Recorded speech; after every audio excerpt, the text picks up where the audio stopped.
Bismillahirrahmanirrahim.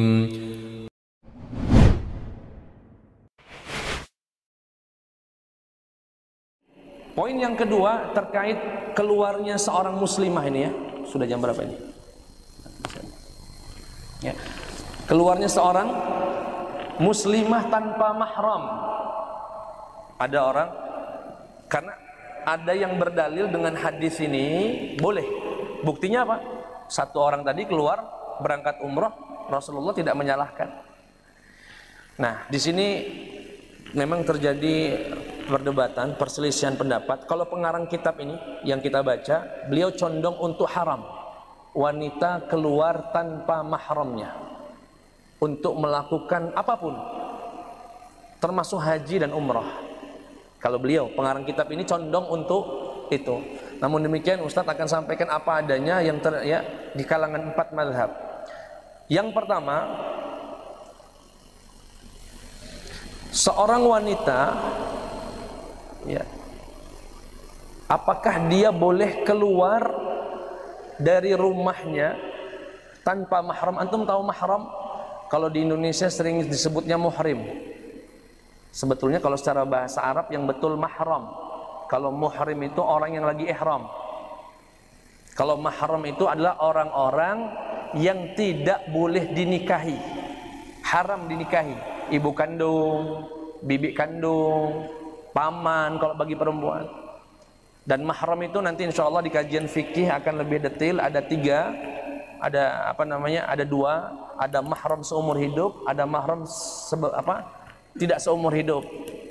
Yang mahram seumur hidup ada 3 sebabnya: nasab, pernikahan, dan penyusuan,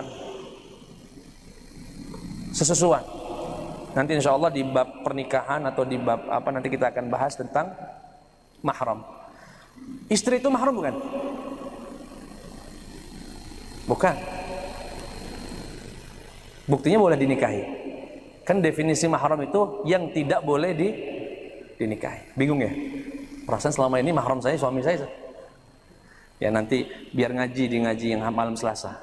Ya, bukan hari ini. Nah, singkat cerita, para ulama terbagi menjadi 2. Ada 2 pendapat. Satu mengatakan boleh seorang wanita keluar dari rumahnya tanpa mahram.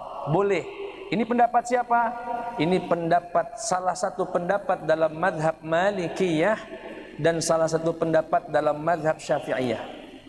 Membolehkan perempuan keluar dari rumahnya tanpa mahram. Tapi dengan syarat ketat yang membolehkan ini. Di antaranya syaratnya harus berjilbab, menutup semua aurat. Ini kalau keluar kadang perjalanan ke Lampung pakai baju segini, haram itu. Ya, haram.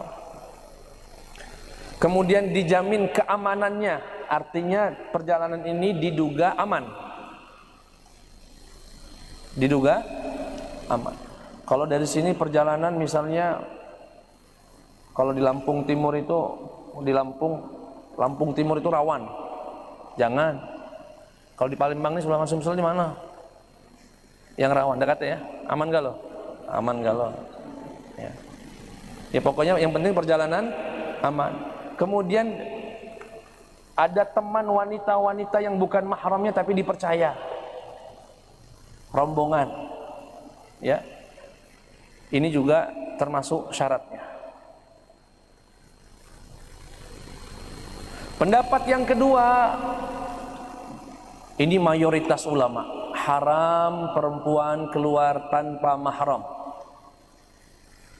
Haram perempuan keluar tanpa mahram. Ini pendapatnya Hanafiyah, Malikiyah, Hanabilah, Syafi'iyah. Berarti Hanafiyah sama Syafi'iyah sama Malikiyah ada 2 pendapat, satu membolehkan, satu tidak membolehkan. Artinya di mazhab itu sendiri ada 2 pendapat. Tidak membolehkan. Cuma bedanya kalau Imam Abi Hanifah atau Hanafiyah, yang dilarang itu kalau safar yang jauh, yang sampai 80 kilo ke atas. Kalau dari sini ke Kenten masih boleh. sini ke Pak Pelaju masih boleh misalnya. Tapi kalau sudah dari sini sudah ke misalkan Sekayu, sudah ke Lubuk Linggau, nggak boleh seorang wanita keluar sendirian berdasarkan mayoritas ulama tanpa mahram. Dalilnya apa Ustaz? Kalau dalil yang membolehkan wanita keluar tanpa mahram hadis ini yang sedang kita baca ini, di mana Rasulullah menceritakan ada wanita merasa aman, tidak takut siapa-siapa kecuali Allah, dia berangkat umrah dan haji, begitu, dan Rasulullah tidak mengomentarinya. Artinya menunjukkan kebolehan kata mereka. Fahim itu insyaallah. Walaupun ya sebetulnya ada sedikit debat lah di antara mereka. Hadis ini nggak bisa dipakai katanya. Untuk itu kenapa Rasulullah cuma ngasih tahu aja, bukan ngomong boleh nggak boleh, cuma ngasih tahu nanti ada perempuan umrah sendirian, itu aja. Boleh nggak boleh urusannya lain. Kata yang tidak membolehkan. Adapun dalil yang tidak membolehkan, yang mengharamkan wanita keluar tanpa mahramnya banyak. Di antaranya hadis ya dikatakan la tusafir imra'atun, ya la tusafir imra'atun, tidak boleh seorang wanita keluar dari rumahnya di atas perjalanan 3 hari 3 malam, atau dalam riwayat 1 hari 1 malam tanpa mahramnya. Bahkan dalam riwayat lain, barang seorang wanita yang percaya dengan Allah, percaya dengan hari akhirat, tidak diizinkan keluar 1 hari 1 malam tanpa mahramnya, dilaknat dia sepanjang harinya. Ini dalil-dalil yang tidak membolehkan. Artinya ada dua pendapat. Tapi menarik memang, ulama-ulama kontemporer ini agak berbeda. Fatwa Mesir, Darul Ifta, lembaga fatwa Mesir, boleh ngambil yang boleh. Yordania boleh, Saudi Arabia nggak boleh. Lalu gimana Ustaz? Kami ini gimana Ustaz? Ya, kadang-kadang pendapat yang membolehkan ini bisa jadi solusi. Kenapa? Saya pernah kedatangan seorang wanita janda tua, Ustaz, saya punya harta cukup untuk umroh sendiri saja Ustaz. Suami saya sudah meninggal, mau umroh berdua, umroh ikut travel Ustaz, artinya rombongan sama jamaah yang lain, boleh nggak? Kalau ngambil mayoritas ulama nggak boleh,